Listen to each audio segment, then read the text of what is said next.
తులారాశి వారు ఈ ఆదివారం అమావాస్య సందర్భంగా కాళభైరవ స్వామి యొక్క జయంతి సందర్భంగా ఆంగ్ల సంవత్సరం క్యాలెండర్ చివరి మాసం అవ్వడం వలన ఎలాంటి దోషాన్ని ఎలా తొలగించుకోవాలి, ఐశ్వర్యానికి ఆనందానికి స్వాగతం ఎలా పలకాలో ఈ వీడియోలో సవివరంగా సంపూర్ణంగా తెలుసుకుందాం. తులారాశిలో ఏ నక్షత్రాలు వస్తాయిగా చిత్తా నక్షత్రంలోని 3వ పాదం 4వ పాదం, స్వాతి నక్షత్రంలోని 4 పాదాలు, విశాఖ నక్షత్రంలోని 1, 2, 3 పాదం కలిపితే తులారాశి అవడం జరుగుతుంది. చాలామందికి పుట్టినటువంటి కాల సమయంలో డేటా ఆఫ్ బర్త్లో లేనటువంటి కారణం వలన పేరు యొక్క మొదటి అక్షరాన్ని అనుసరిస్తూ ఆ రాశిని తెలుసుకునే ప్రయత్నం చేద్దాం. రా, రీ, శ్రీ, రు, రే, రో, తా, తి, తు, తే అక్షరాల వారందరూ కూడా తులారాశి జాతకులే. తులారాశి యొక్క అధిపతి శుక్ర భగవానుడు. వీరికి విశేషంగా 2వ స్థానంలో బుధాదిత్య రాజయోగము, రవి బుధులు కలిసి ఉండడం వలన ప్రభుత్వ ఉద్యోగ ప్రయత్నం చేసేవారికి మంచి కాలము, ప్రైవేట్ రంగ సెక్టార్లో ఉండబడిన ప్రమోషన్స్, మీరు ఏదైతే అనుకుంటున్నారో పెట్టుబడులు, ఆకర్షణ కార్యక్రమాల్లో తులారాశి వారు ఎన్నడూ చూడనంత విజయాన్ని మీ సొంతం చేసుకుంటారని చెప్పి గమనించాలి.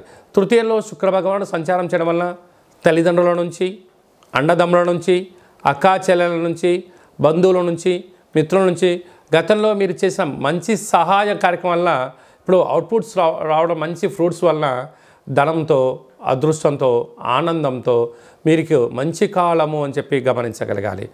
పంచమ స్థానంలో శని సంచార స్థితి ఉండడం వలన పిల్లలు, చదువులు, అభివృద్ధి, కెరియరు, షేర్లు, అలాగనే విశేషమైనటువంటి స్థిరచరాస్తులు కొనుగోలు, క్రయ విక్రయాలు తులారాశి వారి సొంతం.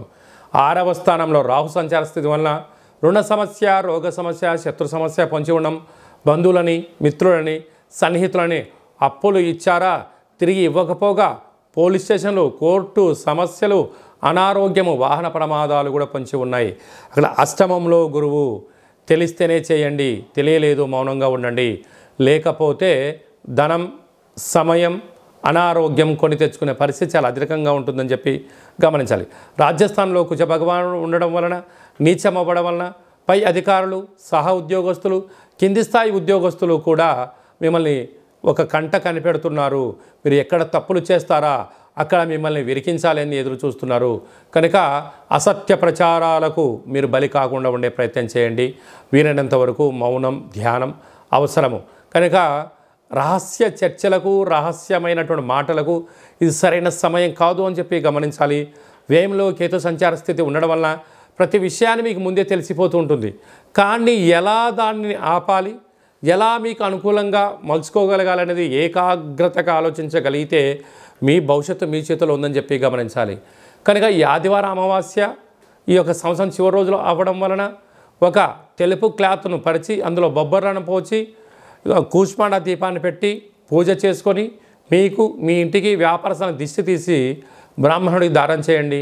కుదరలేదు చాకలి వాళ్ళకు దానం చేయండి. అంటే నవధాన్యాలను ఆవుకు పెట్టండి. మీకు యోగం, అదృష్టం మీ సొంతం అవుతుందని చెప్పి గమనించాలి.